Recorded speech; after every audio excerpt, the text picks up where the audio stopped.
I think that's fun. Now that you sort of commandeer these vast sums of money and can make calls and raise budgets for films, etc., you must have a different take on this. But once upon a time, you were an actor trying to make a first-time film as a director. How do you look at those skills now when you look at somebody like Peter, who's very well known over here as an actor, but probably not internationally?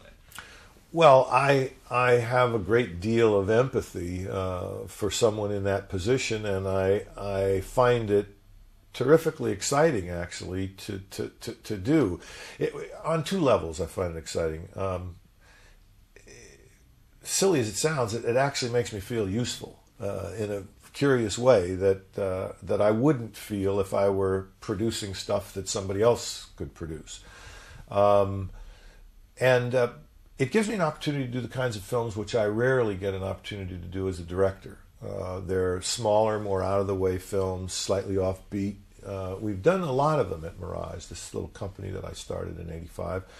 And it's been a lot more gratifying to see through the birth of a new director, let's say, or the birth of a project which might have had a much tougher battle if we hadn't been involved, or might even not have gotten made. I mean, we had to fight like hell to get The Fabulous Baker Boys made, which is a film I really love and I think was a terrific debut for Steve Kloves.